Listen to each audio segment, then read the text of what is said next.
Gênesis 3 incorpora nessa macro narrativa bíblica uma personagem, uma persona que vai aparecer em diversos textos bíblicos e que lá no Apocalipse a gente entende melhor, porque ela é descrita como sendo a serpente, o diabo, Satanás, o dragão, como sendo a mesma persona. Então aqui em Gênesis 3:1, ela aparece como sendo a serpente. Lembrando que se trata do Satanás. E é um texto difícil, porque a gente, quando lê, já tendo essa orientação do livro Apocalipse, a gente vai começar a ter algumas reflexões. Ué, mas Satanás estava lá, ele incorporou na figura de uma serpente.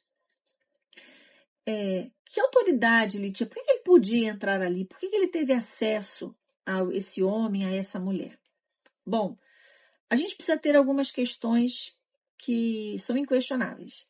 Primeiro, Deus, ele é onipresente, onipotente, onisciente. Ou seja, ele ocupa todos os lugares, ele sabe de todas as coisas e ele tem poder e soberania. Então, nada foge do seu controle. A gente precisa ter isso na consciência. Segundo, aquilo que acontece é porque Deus permite. Deus permitiu que isso aqui acontecesse, que nós vamos ler. E os porquês não cabem a nós, cabem ao Senhor. Eu acho muito importante dizer isso. Lá em Deuteronômio 29:29, tem um texto que eu gosto muito que diz que tem coisas que são encobertas porque não são para a gente saber. São coisas de Deus, são verdades de Deus. E nós não temos uma mente, um conhecimento, uma capacidade de conhecimento que nos permita entender todas as coisas. Então, o que nos cabe entender é: havia no jardim, onde estava o homem e a mulher, uma serpente, criada por Deus, que tinha uma característica, astúcia. E a astúcia a gente não precisa ver como um defeito. Sabe por quê? O próprio Cristo vai dizer aos seus discípulos que eles deveriam ser astutos como a serpente, mas simples como a pomba. Ou seja, a astúcia é uma virtude, no sentido de estar esperto, antenado, extremamente inteligente. Então, o cristão, ele não tem que ser bobão, alienado da vida. Não, ele tem que estar antenado. O que está acontecendo no mundo? Ele tem que estar observando os movimentos próximos a ele, entender as questões espirituais que acontecem na sua vida. Mas ser simples como uma pomba. A pomba não tem maldade alguma. Então, a diferença é que essa serpente, ela tinha uma má intenção. Ela não tinha essa simplicidade, essa bondade da pomba.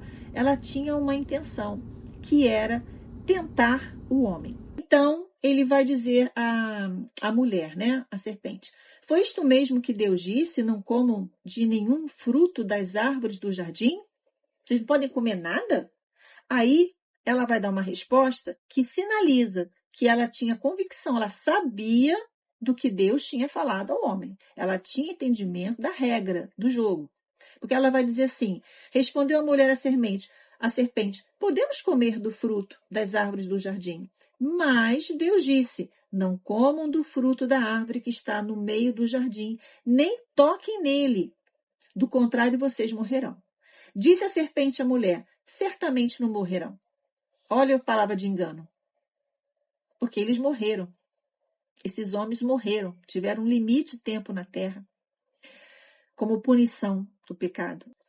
Deus sabe que no dia em que deles comerem, né, desse fruto do bem e do mal, do conhecimento, Deus sabe que seus olhos se abrirão e vocês, como Deus, no hebraico aparece deuses, como deuses, serão conhecedores do bem e do mal. Quando a mulher, olha aí a mulher, ela olha de novo para a árvore. Viu que a árvore parecia agradável ao paladar, era atraente aos olhos e, além disso, desejável para dela se obter discernimento. Ela toma do fruto, come do fruto e dá ao seu marido, que come também. E, obviamente, que ele comeu ciente de que fruto era aquele, senão não haveria sobre ele qualquer questionamento, né, de Deus. Os olhos dos dois se abriram, perceberam que estavam nus.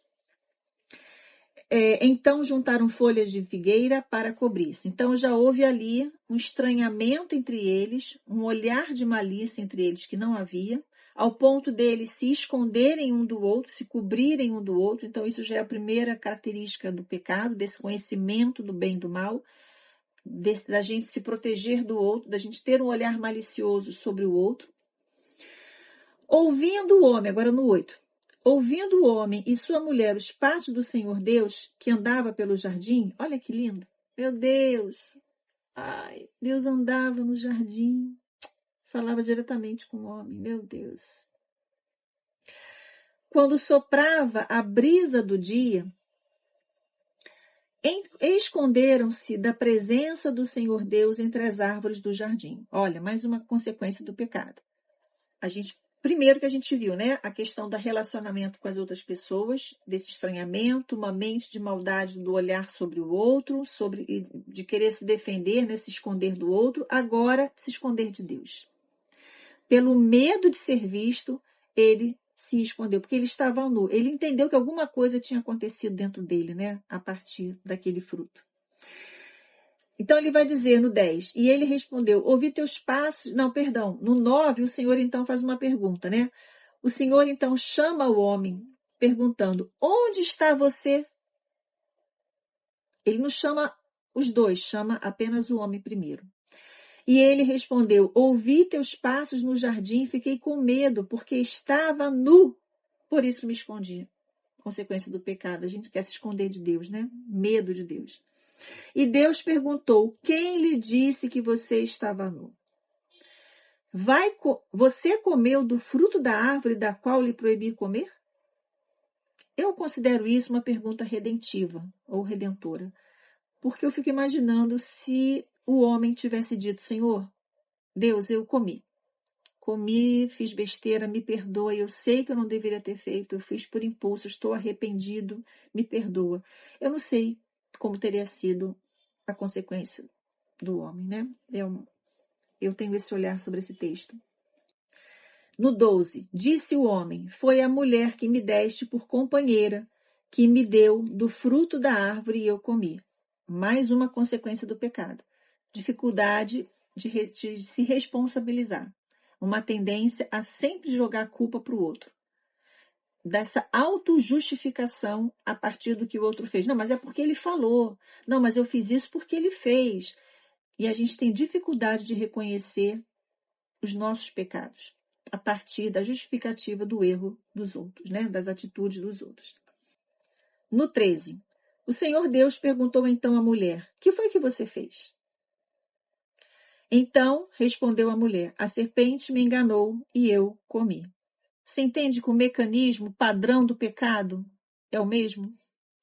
Deus pergunta, ela poderia ter dito, fiz besteira, errei, me arrependo, perdão. Mas, ao invés disso, ela faz o processo de autojustificação.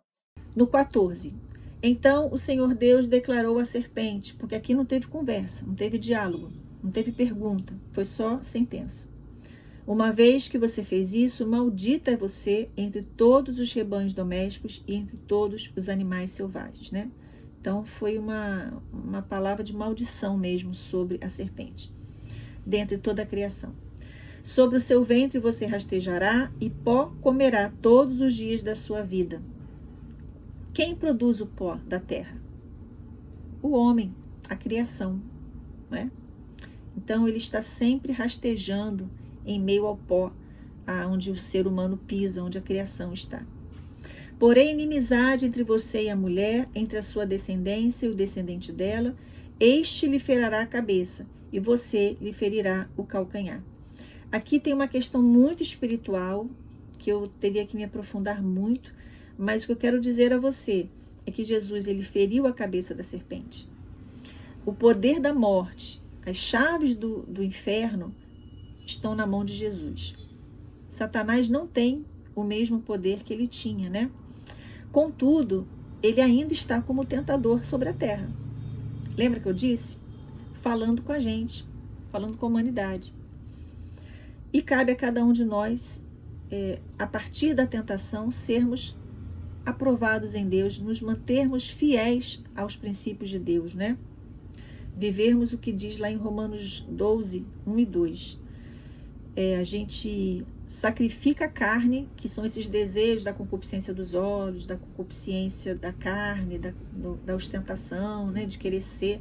A gente anula tudo isso para viver a simplicidade que é em Jesus Cristo, para viver os princípios, a vontade de Deus. E aí, então, a gente pode experimentar a boa, perfeita e agradável vontade de Deus. E essa vontade, ela se estabelece e ela se cumpre na obediência. Na obediência, né? Então, Satanás ainda está solto, mas lá no livro Apocalipse já tem o destino final dele, né? A gente sabe como é que vai acabar essa grande narrativa bíblica, porque o Senhor diz que um dia ele será aniquilado totalmente.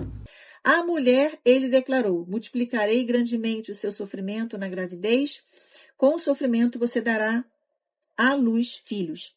Então, está dizendo que a mulher provavelmente, já teria naturalmente algum sofrimento, porque expelir uma criança é incômodo, só que ele está dizendo que haveria uma dor ainda maior. E naquele momento em que a mulher desce à luz, ela teria isso na sua mente, né? Eu sinto dor porque eu sou pecadora. Eu sinto dor no parto porque eu tenho conhecimento do bem e do mal, porque eu errei, porque eu pequei. Então, esse recado, né, de Deus a partir do momento do nascimento de uma vida. Eu sou pecadora. É uma lembrança, né? Como se fosse uma lembrança de uma dor que mostra essa desobediência, a consequência da desobediência e o nascimento de uma outra vida igualmente com a consciência do bem e do mal, portanto, pecadora, né? Bom, seu desejo será para o seu marido e ele a dominará. Isso aqui é um ponto. Tem muita gente escrevendo sobre isso numa teologia chamada de feminista, tentando ajustar isso. Só que quando a gente vai para o Novo Testamento, o que é estabelecido? Que o homem é o cabeça da mulher e Cristo o cabeça do homem. Então, numa relação cristã, como é bom, né? Quando a gente pode dizer, olha, eu tenho meu marido que está aqui sobre mim, eu tenho minha opinião, obviamente, eu falo, meu marido me ouve porque eu sou ajudadora, então ele tem que ouvir aquela que está ali para ajudá-lo, mas a decisão final vai ter que ser dele, porque ele é o cabeça da família, ele vai dominar, né? Ele vai ter a palavra final. Mas como é bom quando você sabe que acima dele está Cristo. Então, quando o homem ele se submete à vontade de Deus, é muito fácil para a mulher se submeter à dominação do homem. Por isso que eu falo, Deus ele é perfeito. Deus ele é perfeito. Toda a imperfeição está em nós. O princípio criado da mulher que se submete ao homem, que se submete a Cristo, é uma cadeia perfeita. O problema é quando esse homem não se submete a Cristo. Não tem a mente de Cristo. Então, ele não consegue amar a mulher como Cristo amou a igreja.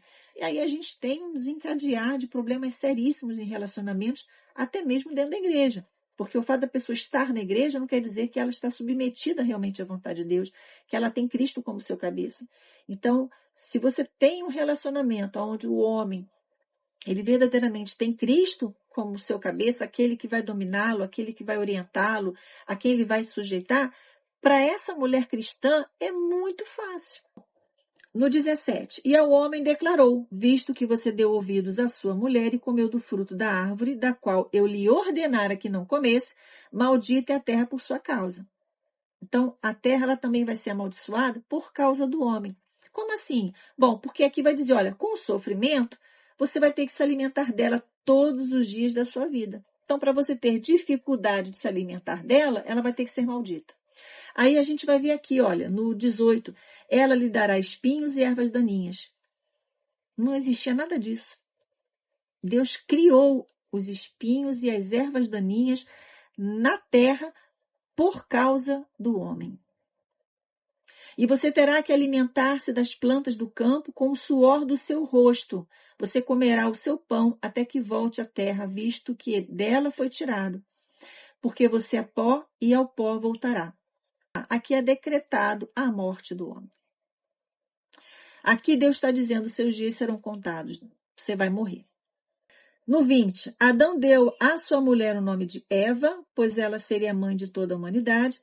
No 21, o Senhor Deus fez roupas de pele e com elas vestiu Adão e sua mulher. Então você tem aqui o primeiro sacrifício de um ser, né, de um animal, pelo próprio Deus. Isso aqui é uma simbologia, uma tipologia daquilo que Jesus depois fez quando ele cobre a nudez do nosso pecado, a partir do seu sacrifício, né?